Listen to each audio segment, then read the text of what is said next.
Venez à moi, vous qui peinez, vous qui ployez sous le fardeau, et moi je vous soulagerai. Vous dont on gère l'existence à coups de règles et de lois, vous dont on charge d'exigences en alourdissant le sabbat. Venez à moi, vous qui peinez, vous qui ployez sous le fardeau, et moi je vous soulagerai. Trouvez repos dans ma parole, en ne le cherchant plus ailleurs, et mettez-vous à mon école. Je suis doux et humble de cœur. Venez à moi, vous qui peinez, vous qui ployez sous le fardeau, et moi je vous soulagerai.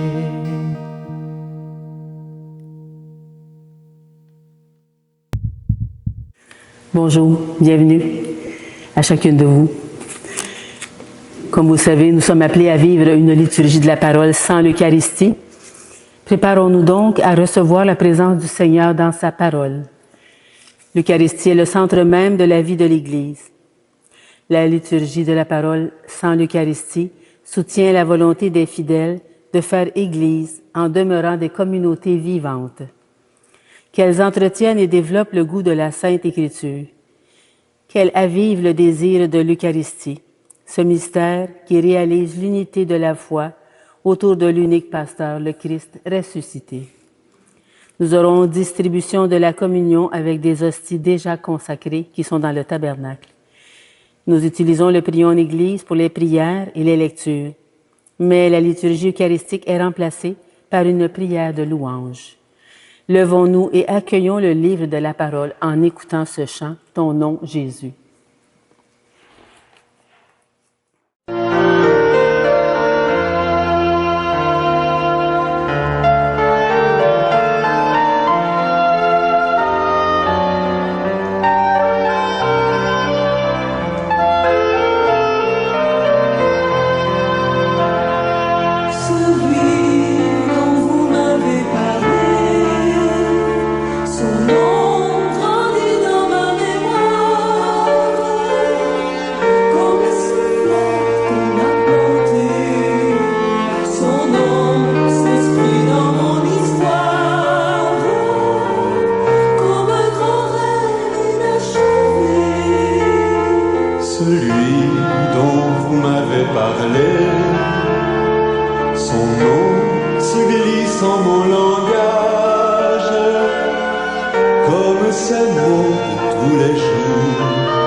Nous pouvons réciter ensemble l'antienne d'ouverture.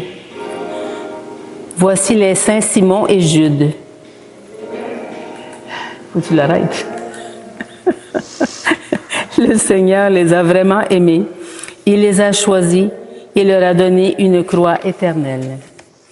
Nous sommes rassemblés au nom du Père, du Fils et du Saint-Esprit. Amen. Ensemble pour la prière. Seigneur Dieu, tu nous as conduits à la connaissance de ton nom par la prédication des bienheureux apôtres. Fais qu'à l'intercession de Saint Simon et Jude, ton Église ne cesse de grandir en accueillant toujours de nouveaux peuples de croyants. Par Jésus-Christ, ton Fils, notre Seigneur, qui vit et règne avec toi dans l'unité du Saint-Esprit, Dieu, pour les siècles des siècles. Amen.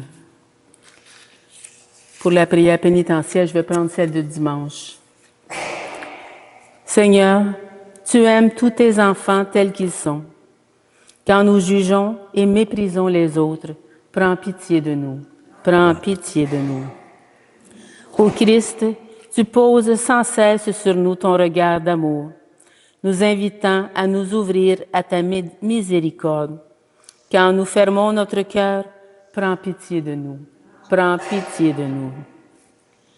Seigneur, toi seul peux nous sauver. Quand nous comptons uniquement sur nos propres forces et nos mérites pour donner du sens à notre vie, prends pitié de nous.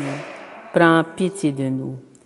Que Dieu Tout-Puissant d'amour nous manifeste toute sa tendresse et qu'il nous pardonne nos péchés et nous conduise à la vie éternelle.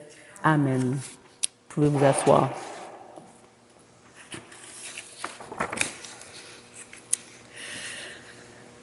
Nous allons maintenant écouter la parole de Dieu.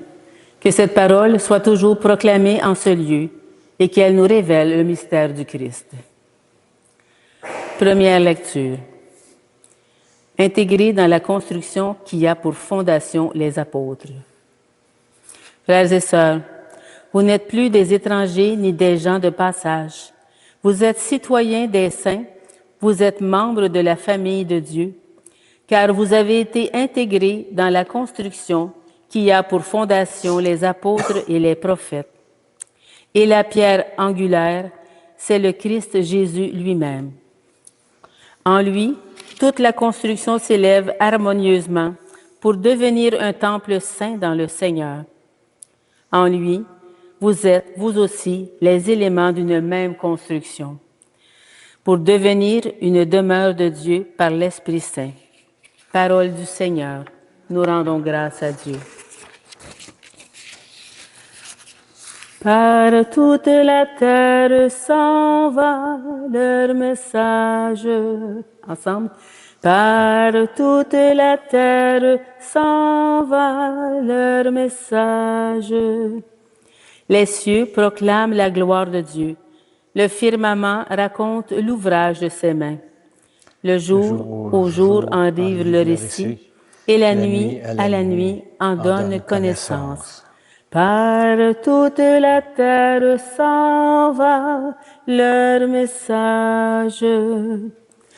Pas de paroles dans ce récit, pas de voix qui s'entendent, mais sur toute la terre en paraît le message et la nouvelle aux limites du monde. Par toute la terre s'en va leur message. Alléluia, Alléluia, Alléluia, Alléluia. À toi, Dieu notre louange, toi le Seigneur, nous t'acclamons. C'est toi que les apôtres glorifient. Alléluia, Alléluia, Alléluia, Alléluia.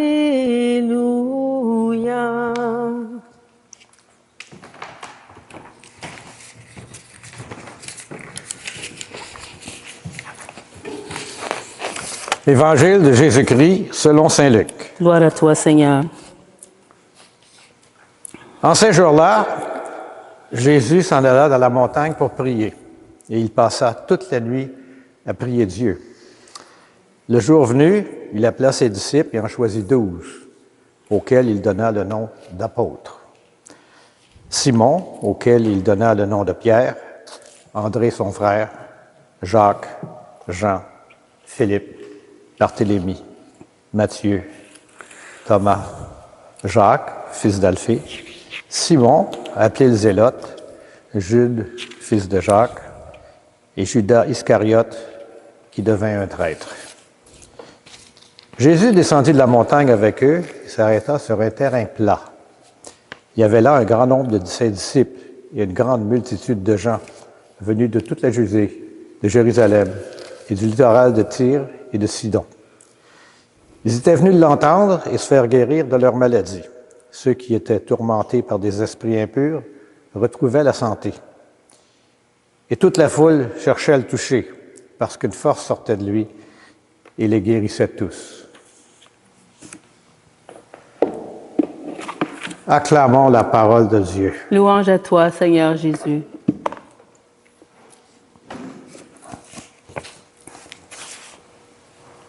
Aujourd'hui, on est invité à méditer sur un passage puissant de l'Évangile de saint Luc. C'est le moment où Jésus, après une nuit de prière intense, il choisit ses 12 apôtres. Ce choix-là, ça n'a pas été fait par hasard. Il est fondamental, car il établit le groupe qui portera la mission de l'Évangile. Puis ce passage-là est fortement lié aux lettres aux Éphésiens, où Paul nous parle de la communauté des croyants comme d'une maison spirituelle, bâtie sur le fondement des apôtres et des prophètes, avec Jésus-Christ lui-même comme pierre angulaire. Puis enfin, le psaume nous rappelle la puissance et la protection de Dieu, un refuge sûr dans les épreuves. Le texte de Luc insiste sur le fait que Jésus passe toute la nuit à prier avant de choisir ses apôtres. C'est une image essentielle. Ça nous montre que toute décision importante, surtout dans la vie spirituelle, ça doit être précédé d'une recherche profonde de la volonté de Dieu. Jésus il prend son temps, il ne se précipite pas, il sollicite la force et la sagesse de son Père. Ça nous invite à faire pareil dans nos vies. Quand on est devant des décisions importantes, que ce soit dans notre famille, notre travail, notre communauté, prenons le temps de prier, de chercher la lumière de Dieu. Ce temps de prière, c'est aussi un moment d'écoute. Jésus écoute le Père, il s'ouvre à son dessein. Il ne s'impose pas, il se met à l'écoute. De la même manière, la prière ne doit pas être un monologue, mais un dialogue. On doit apprendre à écouter Dieu dans le silence de notre cœur. Alors, Jésus choisit les 12 apôtres. Le chiffre 12, ça invoque les 12 tribus d'Israël. C'est le symbole de la totalité du peuple de Dieu. Ces hommes sont appelés à être des piliers de la nouvelle communauté. Ils sont choisis pas parce qu'ils sont parfaits, mais parce que Dieu veut en eux un avenir, une mission. Ça nous rappelle la lettre aux Éphésiens où Paul décrit la communauté chrétienne comme une maison bâtie sur le fondement des apôtres et des prophètes. Chaque croyant, c'est une pierre vivante, un élément essentiel de ce bâtiment spirituel. On n'est pas isolés, mais unis, liés les uns aux autres par le Christ. C'est la pierre angulaire. Cette image est belle. On est tous appelés à construire ensemble la maison de Dieu, à être des témoins vivants de son amour. Et puis le psaume, ça nous donne un cri du cœur, un appel à Dieu dans la détresse, une proclamation de sa vitalité. Je t'aime, Seigneur, ma force, dit le psaume. Mais dans nos vies, on fait tous l'expérience des difficultés, des combats, des moments de doute. Mais ce psaume, ça nous rappelle que Dieu, c'est notre refuge, notre bouclier, notre force. C'est celui qui nous soutient, qui nous relève. Dans le choix des apôtres, dans la construction de la communauté, Dieu est là, présent, puissant. Il ne nous abandonne jamais, même dans la tempête. Alors, quoi retenir pour notre vie aujourd'hui? Bien, premièrement, la prière est au cœur de toute vie chrétienne. Et comme Jésus, apprenons à consacrer du temps à Dieu, à chercher sa volonté avant d'agir. Deuxièmement, on est tous appelés à être des pierres vivantes de l'Église. Notre vie, nos actions, notre foi participent à la construction de cette maison spirituelle. Ça nous donne une responsabilité. Vivre en communion, en amour, en solidarité. Enfin, les épreuves, il faut se souvenir que Dieu, c'est notre refuge. Il ne faut pas perdre confiance, c'est notre force. Alors, la question pour la semaine, comment puis-je, dans ma vie de tous les jours, devenir une pierre vivante qui contribue à bâtir la maison de Dieu? Et quel temps de prière je puis consacrer cette semaine pour écouter davantage la volonté de Dieu dans mes choix? Alors que cette semaine soit pour chacune de nous une occasion de grandir dans la prière, la communion, la confiance en Dieu.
La prière de louange qu'on va entendre, comme vous le savez, n'est pas dans le prion en Église. Mais entre chaque partie de prière, je vous invite à dire ensemble, nous te louons.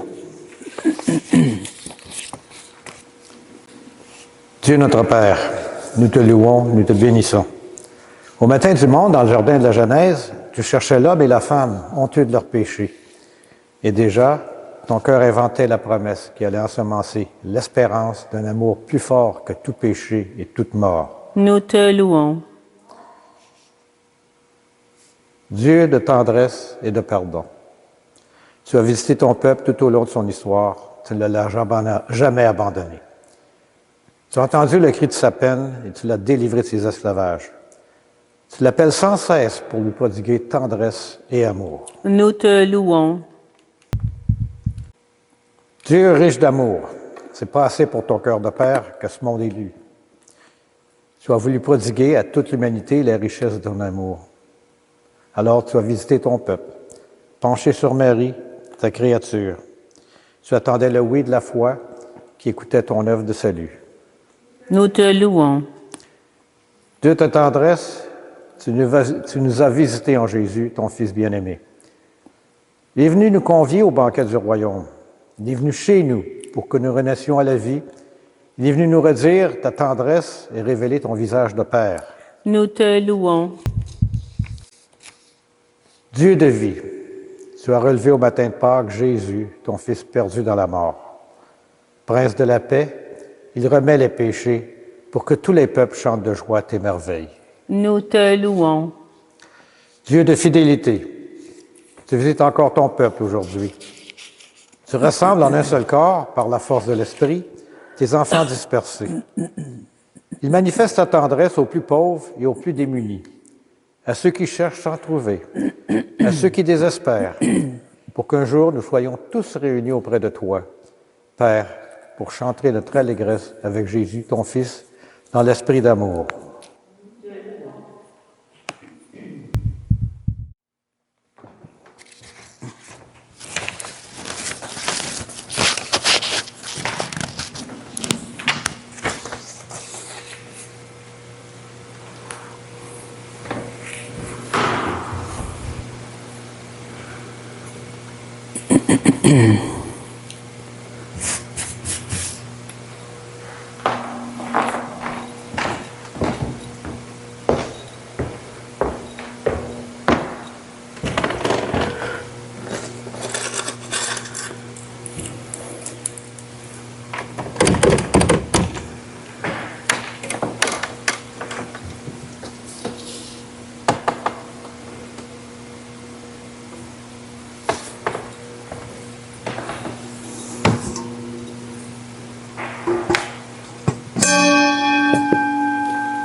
Unis dans le même esprit, nous pouvons chanter avec confiance la prière que nous avons reçue de notre Sauveur.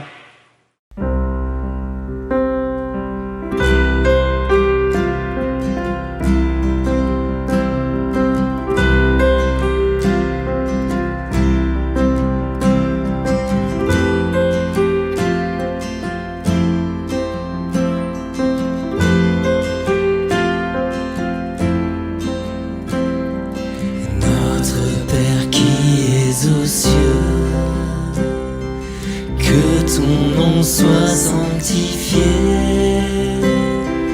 que ton règne vienne, que ta volonté soit faite sur la terre comme au ciel. Donne-nous aujourd'hui notre pain de ce jour. Pardonne-nous nos offenses, comme nous pardonnons aussi à ceux qui nous ont offensés. Ne nous laisse pas entrer en tentation, mais délivre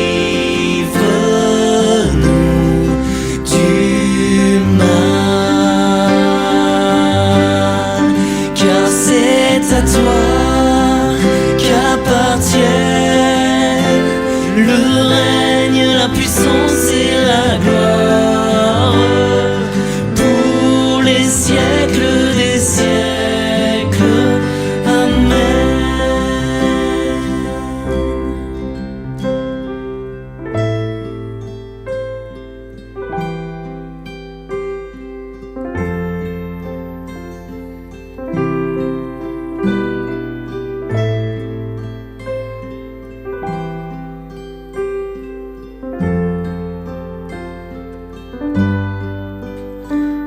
Abba Père, Abba Père, Abba Père, Abba Père, Abba Père, Abba Père, Abba,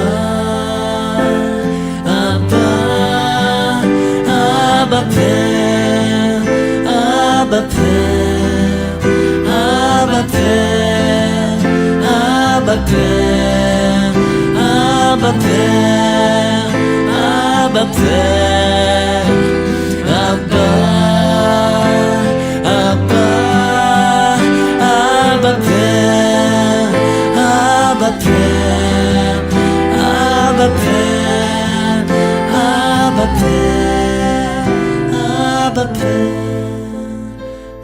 Abba Père, Abba, Abba, Abba Père.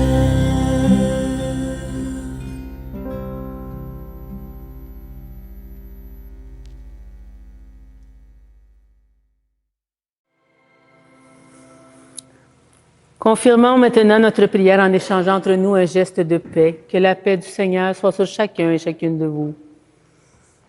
Pierre-Louis, toi aussi, la paix du Seigneur.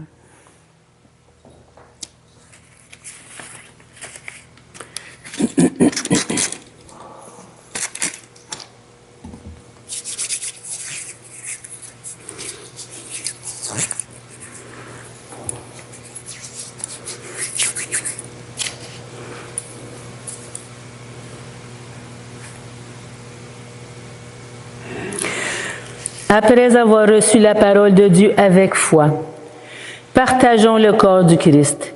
Que cette communion nous unisse à toute l'Église qui se rassemble à ce jour à travers le monde pour proclamer la mort et la résurrection de Jésus. Il est l'agneau de Dieu, l'agneau véritable, celui qui enlève les péchés du monde. Seigneur, je ne suis pas digne de te recevoir, mais dis seulement une parole et je serai guéri. Que cette communion en ton corps et ton sang,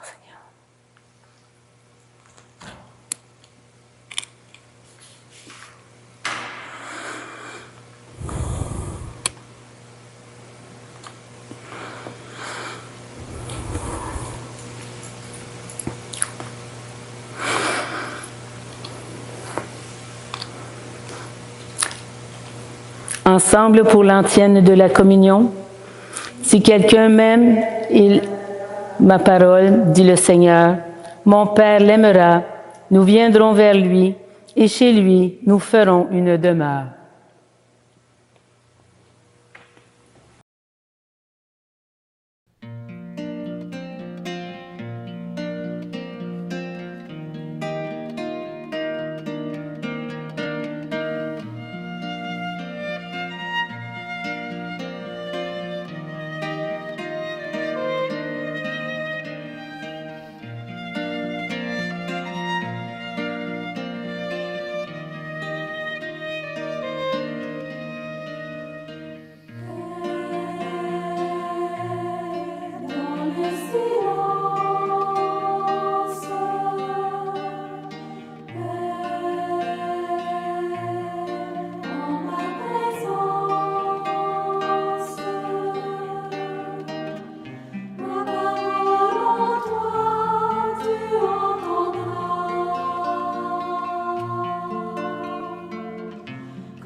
Ensemble pour la prière après la communion. Après avoir reçu ton sacrement, Seigneur, nous te prions dans l'Esprit Saint que le sacrifice offert aujourd'hui pour célébrer la passion des apôtres Simon et Jude nous garde dans ton amour par Jésus-Christ, ton Fils, notre Seigneur. Amen. Que le Seigneur nous bénisse et nous garde, qu'il fasse resplendir sur nous son visage et nous accorde sa grâce, et que le Dieu Tout-Puissant d'amour nous bénisse, le Père, le Fils et le Saint-Esprit. Amen. Allons, dans la paix du Christ, proclamer l'Évangile. Nous rendons grâce à Dieu. Bonne journée. Bye bye, Marie. Va plus loin, va plus loin. Même si tu te crois arrivé, va plus loin, va plus loin. Le voyage est à peine commencé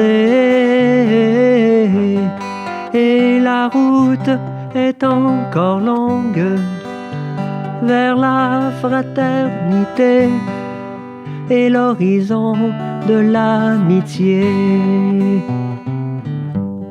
Viens, suis-moi, mon ami, n'aie pas peur, même si l'obscurité nous aveugle.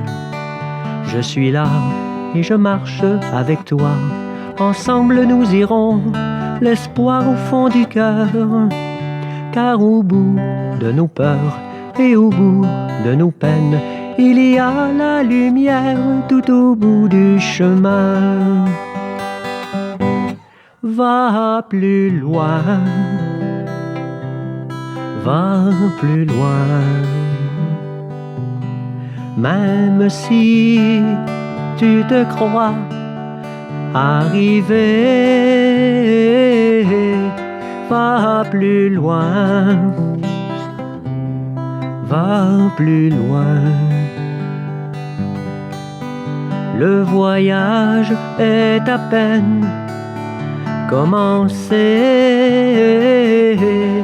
et la route est encore longue vers la fraternité et l'horizon de l'amitié. Je suis là, mon ami, près de toi, même si tu redoutes d'être seul. Je suis là et je marche avec toi. Je te donne la main pour aller sans faiblir. Et la joie dans le cœur, va, regarde plus loin. La lumière promise est au bout du chemin. Va plus loin, va plus loin. Même si tu te crois arrivé, va plus loin, va plus loin. Le voyage est à peine commencé et la route est encore longue vers la fraternité et l'horizon de l'amitié.